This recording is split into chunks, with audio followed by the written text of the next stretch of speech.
My sister Laura's hand slammed against my son's stroller with such force that my 6-month-old baby, Ethan, jolted backward, letting out a scream that pierced the Sunday brunch chatter. "Maybe now he'll learn to behave," Laura said casually, brushing crumbs from her designer sweater as if she had just tapped a cushion. My father chuckled from his recliner. "Finally, someone teaching him discipline. These kids today are far too soft." My mother didn't even glance up from her fashion magazine. "A child needs boundaries," she murmured, almost approvingly. I bent down to scoop Ethan from the stroller, his small body trembling, red marks beginning to form on his tiny arm. My blood boiled, yet I maintained a calm expression. My name is Mark, and at 34 years old, I had just witnessed my own family physically assault my baby.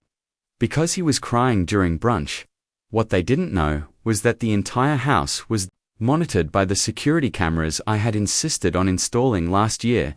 Every frame of the incident was recorded, crystal clear with audio. Growing up, I had learned the harsh truth about my family. Laura was always the perfect child. Ivy League degree, married to a high-profile surgeon, living in a lavish Manhattan apartment, and me, I was the problem child. A mid-level software engineer, living in a small Brooklyn apartment, raising a son on my own after my ex-wife left. The family dynamic was predictable. Laura could break any rule, make any mistake, and still be celebrated. I could excel and still be criticized. She could come home at 2 a.m. in high heels, laughing, and my parents would greet her with tea. I came home 10 minutes past curfew at 16, and my allowance was docked for a month. Today was no different. We arrived for our monthly family brunch. Hoping to maintain some sense of normalcy for Ethan, he began to cry, his tiny fists clenching. Hungry, tired, or overstimulated didn't matter. Laura's impatience grew visibly as she cut her avocado toast. "Can't you make him stop?" she snapped. "He's just hungry," I said evenly, preparing his bottle. "Give him a few minutes for my day." Children knew how to behave in public. My father grumbled, sipping his coffee, and then Laura got up. I assumed she was stepping away to take a call or use the restroom. Instead, she walked directly to Ethan's stroller and shoved it hard, causing him to hit the safety bar. His scream echoed through the room. My parents erupted in laughter. "Well done, Laura," my mother said, without looking up. "A child needs boundaries." I picked Ethan up, checking for serious injury beyond the obvious red mark. His innocent eyes, full of trust, met mine. In that moment, I knew I would protect him from anyone, even my own family. "I think we should leave," I said calmly, putting Ethan back in the stroller. "Don't be dramatic," Laura replied, returning to her seat.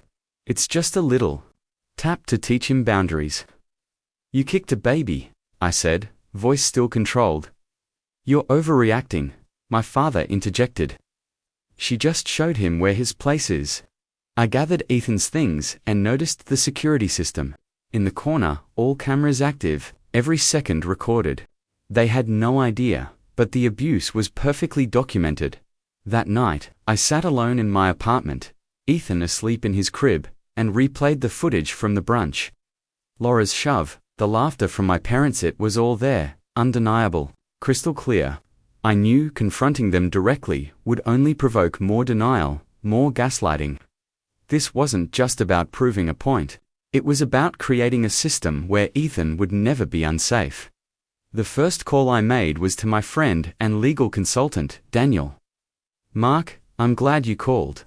If you have recordings of what happened today, that's evidence of physical abuse. We can take steps to protect Ethan immediately."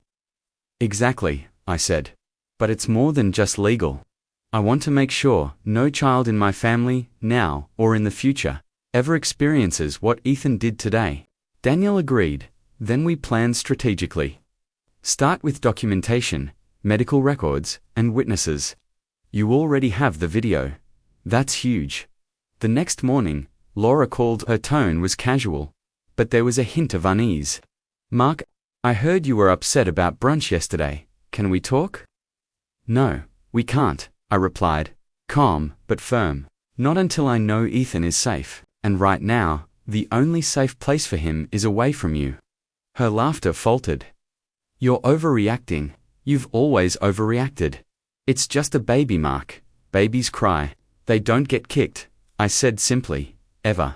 By noon, I had compiled the video, screenshots from the family group chat where they joked about the incident, and statements from neighbors who had heard Ethan crying. I sent copies to Daniel and another trusted attorney, explaining that I wanted a protective strategy that was thorough but legally airtight. Laura tried to escalate. She called my parents, who naturally assumed I was overreacting again. Mark is blowing this out of proportion, my mother said. Laura didn't hurt the baby that badly. I stayed silent, letting their words circulate. I knew that my restraint was more powerful than any argument. Every minute they dismissed the abuse, I was recording it in real time. Creating a permanent record by mid-afternoon, Daniel had confirmed a temporary restraining order could be put in place immediately. Ethan would remain safe, and the family would be legally prevented from contacting him unsupervised. It was the first line of defense. That evening, as I tucked Ethan into bed, I made a decision. This wasn't just about retaliation. It was about setting a precedent, showing Laura, my parents, and anyone who might consider harming a child, that their actions would have consequences. I would not wait for them to understand morality or empathy, would enforce it through law and evidence. The next day, Laura showed up at my apartment door. I didn't answer. She left a series of frantic voicemails, begging me to let her see Ethan and claiming it was an accident. I listened to each one, storing them in the legal file. The more she panicked, the more the truth of her guilt became apparent. Daniel advised patience. Don't respond. Every time she reacts, it strengthens your case. Don't give her any leverage. 2 days later, the restraining order was granted. Laura was officially barred from contact with Ethan without supervision. My parents were furious, but there was nothing they could do. The law had recognized the reality I had documented. A baby had been harmed, and action had to be taken. For the first time in months, I felt a small measure of relief. Ethan was safe. My family's long-standing culture of dismissing abuse had been exposed, and change, if not for them, then at least for my son, had begun. That night, I sat down to write a detailed log of every interaction, every incident, every statement from Laura, my parents, and witnesses. This record would not just protect Ethan, but could serve as a warning for any family that tolerated abuse under the guise of discipline. I looked at Ethan's peaceful face and whispered, I promise you, no one will ever hurt you like that again. And in that quiet moment, I realized something fundamental. Protecting a child isn't just about responding to the moment, it's about planning, documenting, and anticipating every possible risk. Today, I had begun that work. Tomorrow, the consequences of their actions would continue to unfold. The morning after the restraining order, I woke to a barrage of messages from family, friends, and distant relatives. Some were confused, some angry, some quietly supportive. But I didn't respond. The law had spoken, and the truth was now undeniable. Any interference would only strengthen the case against them. Daniel called, Mark, things are going to escalate. Be prepared for emotional manipulation, public statements, maybe even attempts to discredit you. I'm ready, I replied. Nothing they do can change what happened. By midday, Laura's lawyer sent an official notice demanding visitation rights. I forwarded it immediately to Daniel, who shook his head. They're grasping at straws. The evidence is too clear. You've got video, witnesses, documentation. This is solid. I spent the afternoon reviewing the footage again. Each frame, each sound, was a testament to the abuse I had witnessed. Ethan's cries, Laura's laughter, everything was undeniable. I compiled a second, more organized file for the court, annotating timestamps, comments, and supporting evidence from witnesses. Then came the calls from my parents. They alternated between pleading and blaming. Mark, think of the family. You're destroying us, my mother said. Mum, I replied evenly, You're only destroying yourselves. Protecting Ethan isn't negotiable. You raised children, and you failed to see harm when it happened. I won't let history repeat itself. My father was quieter, more measured, but no less frustrated. Mark, this is extreme. You're isolating the family. Think about reconciliation. Reconciliation doesn't include abuse, I said firmly. When a baby is kicked, you don't get to call it a misunderstanding. You get accountability. By evening, I received a surprising message. Kevin, Laura's soon-to-be had reached out. Mark, I know we've had our differences, but I want you to know I support your actions. I'm filing the divorce immediately. She's out of control, and I can't risk my kids or anyone else's being near her. It was an unexpected relief. At least someone in that household recognized the gravity of the situation. Kevin's cooperation would be critical if any custody disputes arose. The next week, the court hearing was intense. Laura appeared with her attorney, her face tight with frustration. I handed the judge the meticulously organized file. Your Honor, this documentation demonstrates a clear risk to the child, Daniel said. We request that the current protective measures remain in effect indefinitely until a thorough investigation can confirm safety. The judge reviewed the evidence in silence. Video playback, timestamps, witness statements, it was all there. After a long pause, the gavel came down. The court finds sufficient cause for protection. No unsupervised contact is permitted until further review. The child's safety is the court's highest priority. Laura's face fell. She sputtered, trying to protest, but the decision was final. The temporary relief I had felt months ago was now permanent. Ethan was safe, legally and physically. Back at the apartment, I sat on the couch, holding Ethan as he napped. The tension drained from me. I realized this was more than a legal victory. It was a moral one. I had faced a family system steeped in denial, manipulation, and abuse. I had won. Not through confrontation alone, but through careful planning. Documentation. An unyielding determination to protect my child. The notifications on my phone started buzzing again, messages from parents who had witnessed abuse in their own families. Seeking advice. Many said they had been silent for years, unsure how to intervene. Now they felt empowered to act. I realized that protecting Ethan had created a ripple effect, inspiring others to challenge abuse in their own lives. That night, as I tucked Ethan into bed, I whispered once more, "You're safe, and nothing will ever threaten that again." His little hand reached up to grasp mine, a silent affirmation that trust had been restored.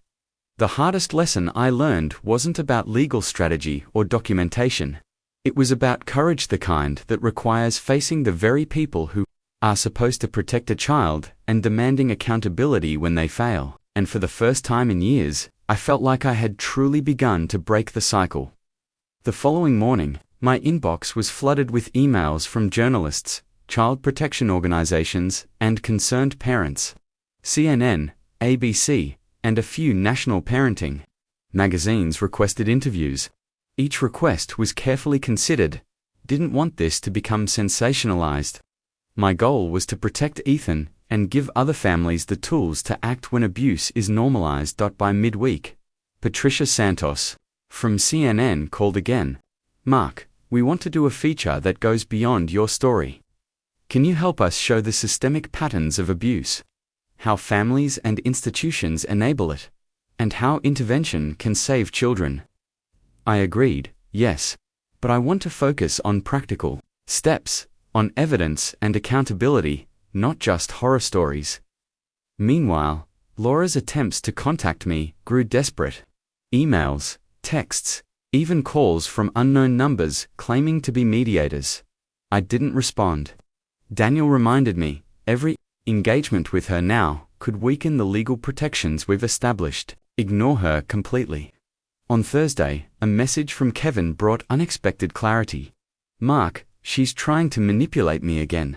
She's saying she'll disappear, that if I don't reconcile, she'll lose everything." I told her I can't. "Go back. I support your actions. Ethan is safe, and that's what matters." I felt a strange mix of relief and grief. Relief, because Ethan's safety was secured. Grief, because the family I had known, even in part, was fractured beyond repair. But the fractures were necessary. They exposed the rot that had been ignored for too long. That weekend, the CNN interview aired. Patricia's narrative carefully highlighted the facts.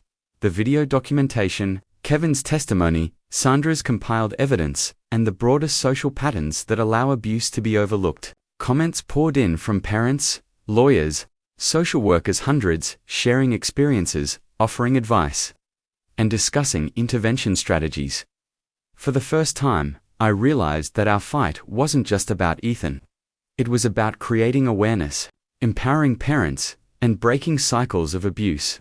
Emails from social workers arrived, thanking me for the detailed documentation, saying it would help in training new staff on identifying and handling abuse in family environments. Then came an unexpected call from my mother. "Mark, I want to apologize for not seeing it before, for enabling it, for doubting you." Her voice cracked. "I can't change the past, but I want to help now. Can I visit Ethan, even if just for a short time?" I paused. "Trust is earned, not demanded. Mum, you can visit, but only under my supervision. And it's about Ethan, not reconciliation with me." She agreed immediately. When she came over that evening, I watched her interact with Ethan. Something shifted in her demeanor, a mix of humility, protectiveness, and wonder at the boy who was already so confident and resilient. Over the next few months, the legal consequences for Laura continued to unfold. Her law license was suspended, her charity board position terminated, and her social circles began to distance themselves. The irony was bitter. Her professional life, once a source of pride, had crumbled because she underestimated the power of accountability. But the most important change was internal. Kevin reported that Laura had finally begun attending mandatory anger management and therapy sessions. He wasn't sure if it was genuine, but the acknowledgement of her problem was a start. For Ethan, this didn't erase the trauma, but it reduced the risk of further harm. In the apartment, life slowly regained rhythm. Ethan's laughter filled the rooms, unafraid of loud voices or sudden movements. He learned quickly, explored constantly, and displayed a trust in me that was unshakable. Every night, as I tucked him into bed, I felt the weight of responsibility. The magnitude of protecting a child in a world that often overlooks danger within families. Then came a letter from the local child protection agency. They had reviewed my documentation, the court proceedings, and the CNN coverage. They were implementing new guidelines inspired by our case to train officers and social workers to intervene earlier in cases of family abuse. A small but powerful ripple effect. Proof that courage and meticulous action can influence systems beyond one household. That night, I sat alone in the living room, after Ethan had fallen asleep, reflecting on the past months. I realized something crucial. Protection isn't just about stopping harm in the moment. It's about creating an environment where abuse cannot thrive. And that requires vigilance, documentation, courage, and, sometimes, the willingness to stand against the very people you thought you could trust. I knew Laura would never be the same, and neither would her family, but perhaps in that upheaval, future children would be safer. And that, more than any legal victory or public recognition, mattered most. Weeks passed, and life began to settle into a new rhythm. Ethan thrived in the safe environment I had built for him. He laughed freely, explored boldly, and developed a sense of security that had been absent in his earliest months. Every milestone, his first steps, his first words felt monumental, not just because they were developmental achievements, but because they symbolized resilience and protection. The CNN feature sparked a broader conversation nationwide. Parents shared stories of normalized family violence. Schools and pediatric officers began distributing guides on recognizing abuse, and social media campaigns highlighted the importance of documenting and reporting concerning behavior. I received dozens of emails from families who said our story had empowered them to take action.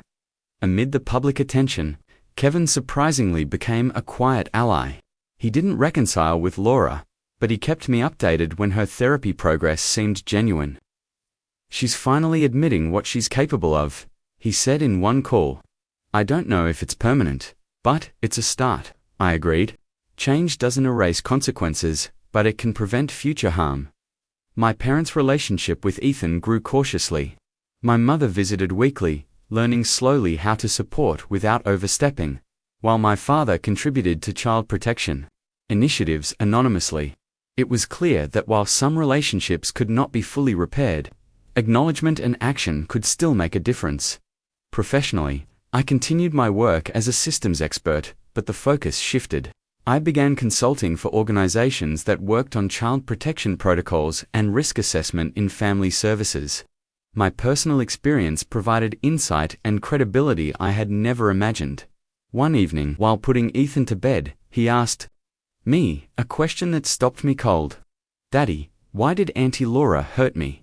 His innocent voice demanded honesty, but in a way a child could understand. I paused, choosing my words carefully. "Sometimes, people make very wrong choices, Ethan. But you will always be safe, because I and the people who love you will protect you." He nodded thoughtfully and hugged me tightly. That embrace, so small yet so powerful, reinforced the principle I had learned through fire. Protection isn't about control. It's about creating trust and a consistent presence in a child's life. The long-term legal consequences for Laura continued to unfold. Her law license remained revoked.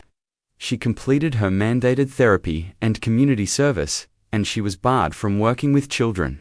Each restriction was a reminder that actions have consequences, and accountability matters even when someone believes themselves untouchable.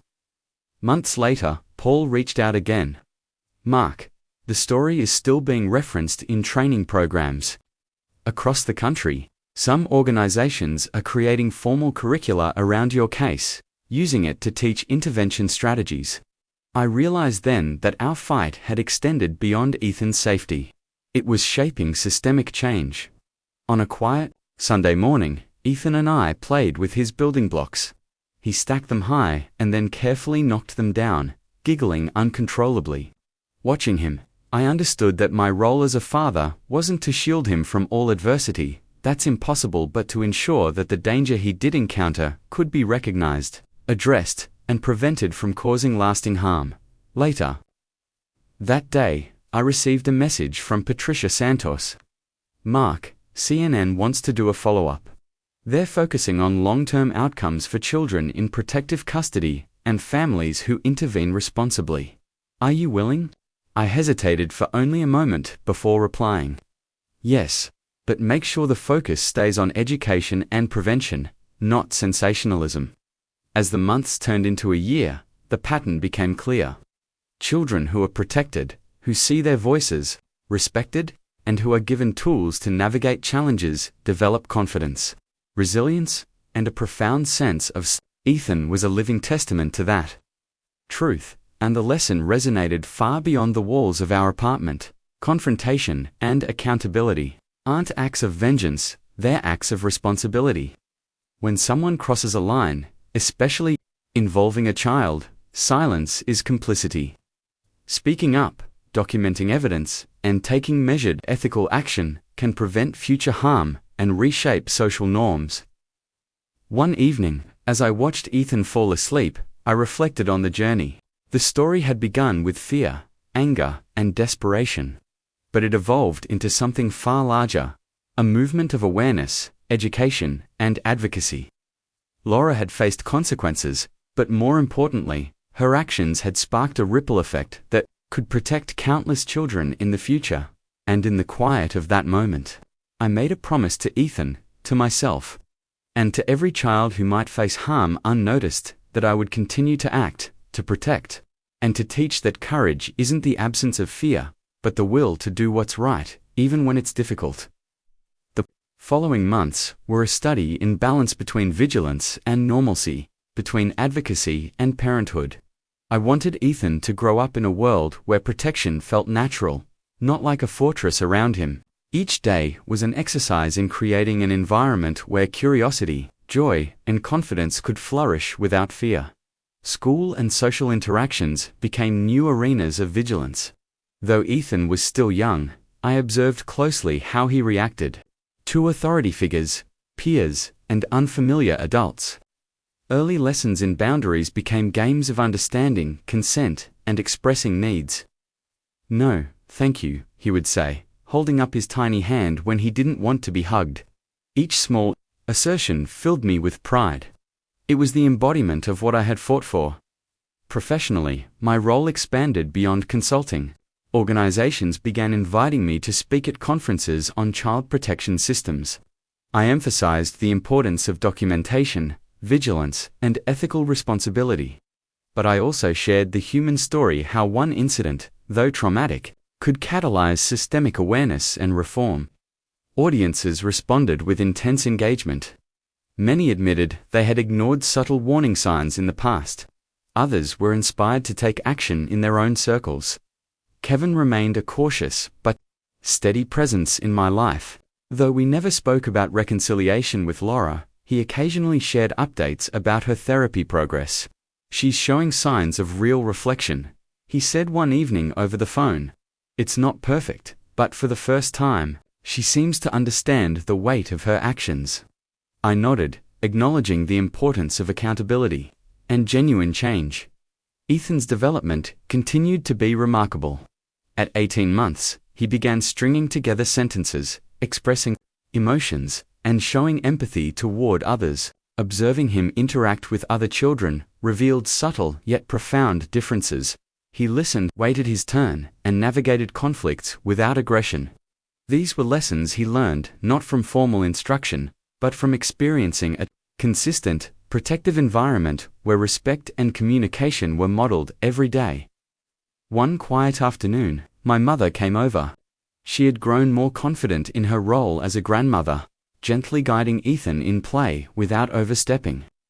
"I never realized," she said softly, watching him explore a puzzle, "how much environment shapes a child.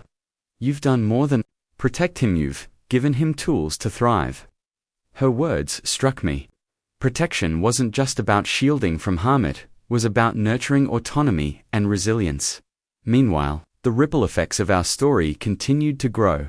CNN aired follow-up segments featuring families inspired to take action, and organizations implemented new protocols for child safety reporting.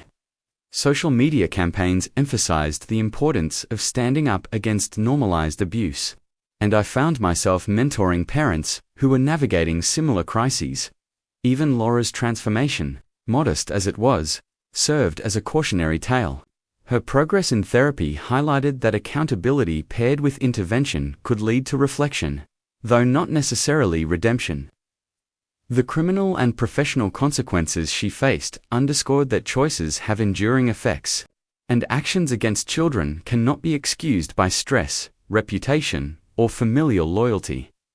One evening, as Ethan drifted off to sleep, he whispered, "Daddy, I feel safe." The simplicity of those words filled me with a profound sense of purpose. Every sleepless night, every calculated decision, every confrontation with uncomfortable truths had led to this moment. Safety wasn't just a condition, it was a lived experience, a foundation for his growth and identity. I reflected on the journey, from fear and outrage, through meticulous planning and action, to tangible transformation in Ethan's life and broader societal awareness. The path had been morally and emotionally challenging, but it reaffirmed a principle that would guide me forever.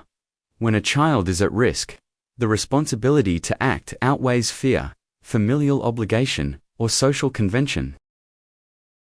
And so, as Ethan slept peacefully, I resolved to continue advocating, educating, and protecting, not just my own son, but every child who might one day depend on someone willing to stand up, document the truth, and act decisively. Parenting, I realized, wasn't about perfection. It was about courage, presence, and an unwavering commitment to nurture and defend the most vulnerable. By the time Ethan turned to, our routines had solidified into a rhythm that balanced structure with freedom. Mornings began with breakfast, playful learning, and outdoor exploration. Afternoons included interactive story time, visits to local parks, and lessons in empathy through guided social interaction. Every activity was intentionally designed to foster confidence, curiosity, and emotional intelligence. School preparations became the next focus. Though Ethan wasn't yet enrolled, I began meeting with preschool administrators and child development specialists. I emphasized the importance of observing subtle behavioral cues and establishing clear channels for communication with parents. My experience with Laura had taught me that vigilance alone wasn't enough. Educators needed awareness, protocols, and empowerment to intervene if necessary. Meanwhile, the broader impact of our story continued to unfold. News outlets revisited the case periodically, highlighting not only Laura's professional downfall, but the systemic issues it exposed. Organizations that had previously been indifferent to complaints about abusive behavior began implementing mandatory training programs. These reforms, small as they seemed at first, represented a tangible shift toward accountability. Kevin and I maintained a cautious alliance.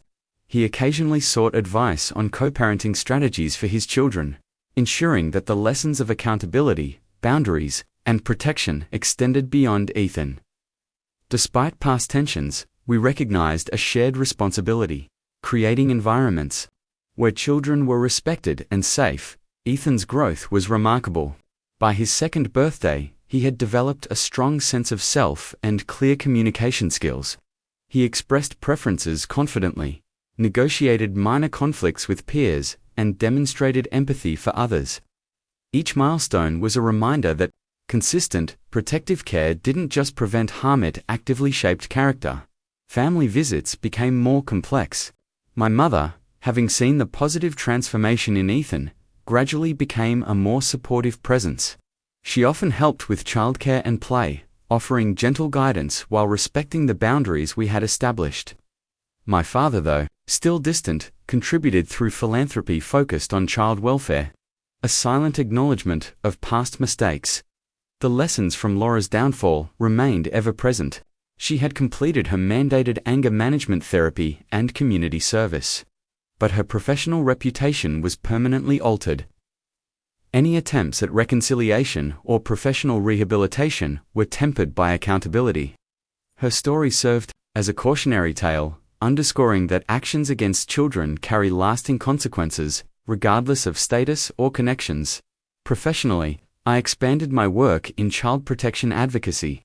I consulted for nonprofits, schools, and legal organizations, sharing strategies for prevention, documentation, and intervention.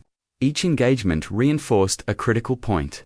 Proactive action and systemic vigilance can prevent abuse before it escalates. My experience had become both a personal mission and a societal contribution. Socially, life began to normalize. Friends and colleagues recognized the importance of supporting families, protecting children, and challenging normalized abuse. Conversations shifted from judgment to solutions: how to create safe environments and respond effectively when a child's well-being was at stake. The ripple effect of one decisive act had grown far beyond our immediate family. One evening, while reading bedtime stories with Ethan, he looked up and said, "Daddy, I want to help kids too when I grow up." The simplicity of his statement struck me deeply. It wasn't just innocence, it was empathy, courage, and awareness, the very qualities I had fought to cultivate. I realized then that the true legacy of our struggle wasn't revenge or punishment, was education, protection, and the fostering of values that would extend into the next generation. By standing up for Ethan, I had inadvertently created a ripple effect of awareness, prevention, and empowerment. As I watched him drift into sleep that night, I felt an overwhelming sense of purpose. Protection, I understood, wasn't a single act, it was a lifelong commitment. And by modeling courage, vigilance, and integrity, I was shaping not just Ethan's life, but the lives of those he would one day influence. The following year, Ethan started preschool. The decision had been carefully considered, ensuring the environment prioritized safety, empathy, and emotional growth alongside academics. On his first day, I walked him to the classroom, holding his hand tightly. His small fingers gripped mine, a silent reassurance that he trusted me to navigate this new world. Inside the classroom, the teachers greeted him warmly. They had been briefed on his needs and on the importance of encouraging independence while remaining attentive to subtle signs of distress. Ethan, naturally curious, began exploring immediately, examining toys, building blocks, and books. I watched from the doorway, pride swelling in my chest as I saw him engage confidently, interacting with peers without hesitation or fear. The preschool staff soon noticed his empathy and ability to navigate social dynamics. When a classmate became upset over a spilled cup of paint, Ethan instinctively offered comfort, helped clean up, and suggested a shared solution. The teacher later commented that his behavior was exemplary for his age, a testament to the consistent modeling of empathy, respect, and problem-solving at home. Meanwhile, the public impact of the case against Laura continued to resonate. Several families who had experienced similar abuse reached out, seeking guidance and support. I coordinated with child advocacy groups to provide workshops, educational sessions, and resources for parents navigating complex family dynamics. The story had become more than personal vindication. It was now a catalyst for change in communities nationwide. Kevin's involvement remained steady. Though divorced, he and I maintained a cordial co-parenting dialogue, sharing insights and strategies to ensure that our children learned respect, accountability, and empathy. Ethan's interactions with his cousins and peers were monitored carefully, fostering healthy boundaries and reinforcing that mistreatment, verbal or physical, was unacceptable. Socially, our circle of friends and neighbors shifted subtly but meaningfully. Families who prioritized protection and emotional intelligence became regular participants in playdates and communal activities. Children learned to voice concerns, negotiate, and empathize with others, creating microenvironments that reflected the values I had fought to uphold. Ethan's growth was steady and profound.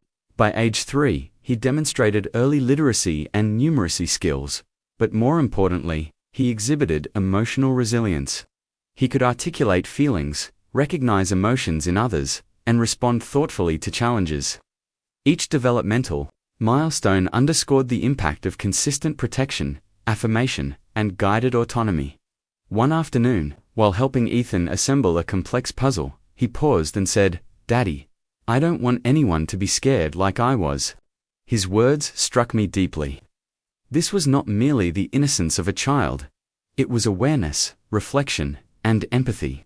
I explained that while not all problems could be solved immediately, he could always choose kindness, speak up, and help protect others.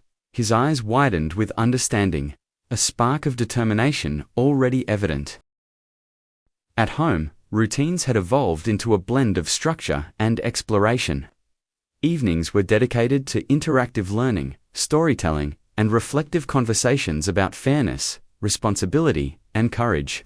Weekends included outdoor adventures and community activities where children were encouraged to collaborate, problem-solve, and express themselves. Professionally, my advocacy work expanded. I partnered with educators, psychologists, and legal experts to create preventive programs, emphasizing early detection of abuse and proactive parental strategies. Workshops highlighted the importance of recording incidents, documenting behavioral patterns, and establishing safe spaces for children to report concerns. Each engagement reinforced a single principle: children thrive when their safety and voices are prioritized. Ethan began to internalize these lessons naturally. He learned that assertiveness, empathy, and vigilance were not mutually exclusive. Rather, they were complementary traits essential for navigating relationships. Observing him, I realized the transformation extended beyond protection. It fostered empowerment, a sense of agency that would serve him throughout life. By the end of his first preschool year, Ethan's teachers reported remarkable progress, both academically and emotionally. His confidence in expressing opinions, resolving conflicts, and seeking help when necessary was exceptional. Each report card, each teacher comment, reinforced that the foundation we had built at home was both resilient and replicable. That night, as I tucked Ethan into bed, he whispered, "Daddy, I want to help other kids be safe too." I smiled, feeling the weight of responsibility mixed with pride. Protection, I realized, was no longer a reaction, it had become a legacy. And Ethan, with his growing sense of justice, empathy, and courage, was already beginning to carry it forward. The start of Ethan's second year of preschool brought new challenges. As children grew more confident, social dynamics became more complex. Friendships were tested, misunderstandings occurred, and small disputes occasionally escalated. But this time, Ethan approached situations differently. One morning, a classmate named Liam became upset after another child accidentally knocked over his block tower. Ethan noticed immediately and walked over calmly. "It's okay," he said, helping Liam rebuild. "We can work together and make it even bigger." The teacher observed quietly, noting how Ethan had diffused tension and encouraged collaboration. It was a small moment, but it reflected the deeper lessons of empathy, problem-solving, and self-assuredness he had internalized. Outside of school, the influence of past events remained present. Stories of child advocacy and protection continued to circulate, encouraging parents and communities to rethink how they responded to potential abuse. I was frequently invited to speak at schools, parent groups, and conferences, sharing both the personal journey and the broader principles that had guided our actions. My message was clear: children's voices must be heard, and protection is a proactive, not reactive responsibility. Kevin and I maintained our collaborative approach. While we disagreed on certain parenting philosophies, we shared a unified stance against violence and neglect. We developed a system of regular check-ins, ensuring both our children felt secure, supported, and guided toward positive social interactions. These conversations were never about control, but about consistency and care. Ethan's curiosity continued to flourish. He asked thoughtful questions about fairness, justice, and kindness. One afternoon, while stacking blocks, he paused and asked, "Daddy, why do some people hurt kids?" I took a deep breath, knowing he needed an honest but age-appropriate answer. I explained that sometimes people make bad choices because they don't know better or because they haven't learned the right way to handle anger. But we can always choose to be kind and brave, I told him. And we protect those who need help. He nodded seriously, absorbing the lesson with the gravity of a child ready to grow into responsibility. Social interactions at home also evolved. Family visits were carefully monitored, and boundaries were enforced without hesitation. While my parents gradually became more supportive, I never allowed complacency. Everyone in Ethan's life had to understand that safety was non-negotiable. The past had taught me that even well-meaning adults could act destructively if systems were weak. Now, the system was strong, and Ethan could flourish within it. By mid-year, Ethan's teachers noticed leadership qualities emerging. During group activities, he encouraged inclusive participation, mediated disagreements, and suggested creative solutions when conflicts arose. Each observation reinforced the impact of deliberate, values-driven parenting. Protection, education, and modeling of empathy were producing a child equipped not just to survive the world, but to improve it. Professionally, I expanded my advocacy work into mentorship programs. I collaborated with young lawyers, social workers, and educators to design practical strategies for identifying and preventing abuse. Workshops included scenario-based learning, emphasizing proactive documentation, effective communication with authorities, and fostering a culture of accountability. These programs received widespread praise and participation grew steadily. Ethan, meanwhile, was beginning to notice media attention surrounding our story. While I shielded him from specifics about Laura and past abuse, he learned through age stories that standing up for what is right can make a meaningful difference. His sense of justice was being nurtured gently but deliberately, laying the foundation for lifelong values. One evening, while reading a bedtime story, Ethan asked, "Daddy, can I help kids like me when I grow up?" My heart swelled. Yes, Ethan, you can help by being kind, brave, and standing up when something isn't right. That's how you protect others. He smiled, clearly imagining a future where his actions mattered. Looking back, the chain of events from the initial assault to the public exposure legal consequences, and societal discussions was more than a story of protection. It had become a roadmap for proactive parenting, advocacy, and systemic change. Ethan's confidence and empathy were living proof that deliberate, courageous actions could break cycles of abuse and create lasting impact. And so, each day, as Ethan laughed, learned, and explored, I was reminded that the most profound legacy of parenting is not perfection, but bravery, the courage to protect, to teach, and to stand firm, even when the world challenges you.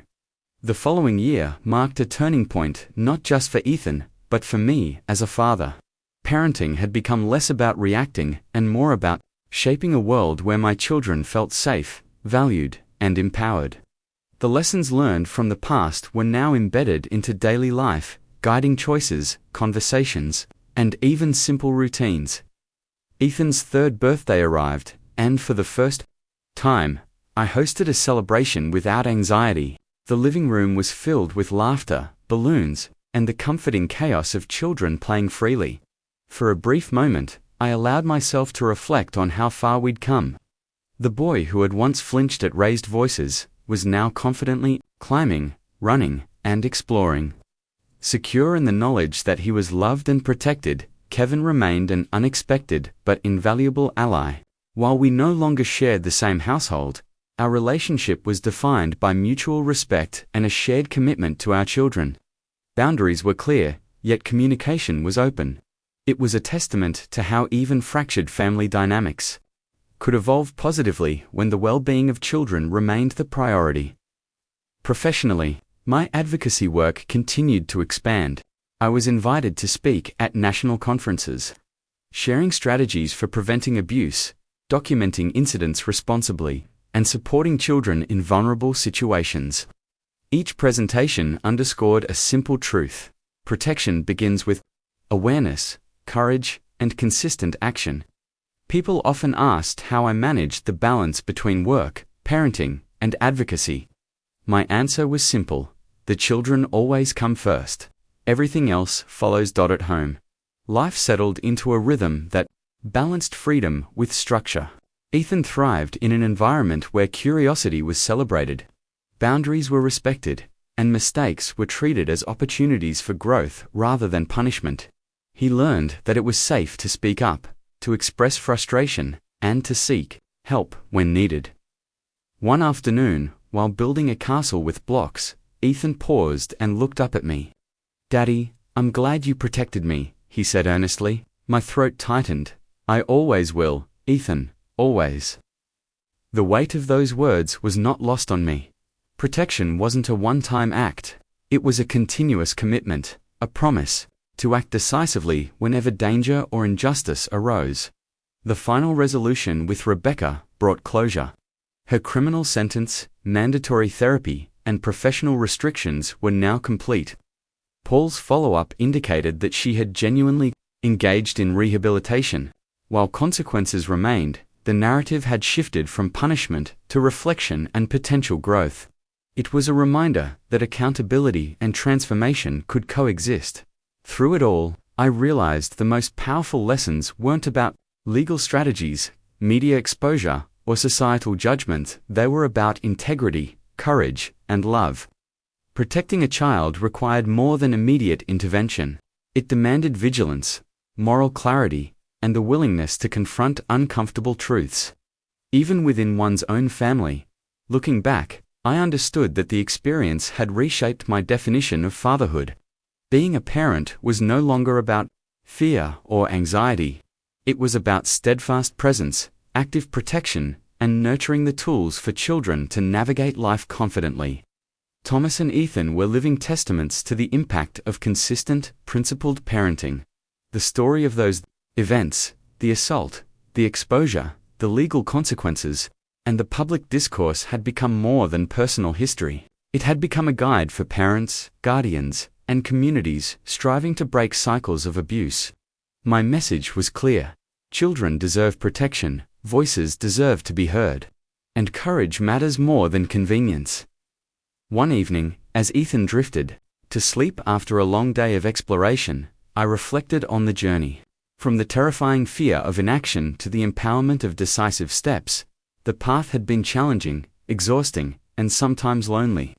Yet, it had also been transformative, affirming the profound responsibility and privilege of being a parent, and, in that quiet moment, watching my children rest safely in a home built on love, protection, and respect, I understood the ultimate truth.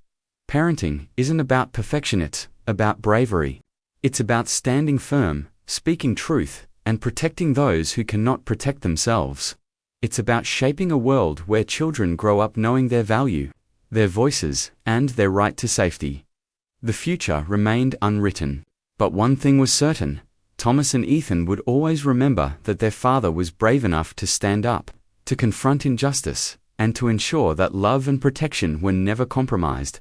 Because in the end, parenting is not a role for the timid, it is a calling for those willing to fight, to safeguard, and to guide, even when the path is hard, uncertain, and fraught with challenges.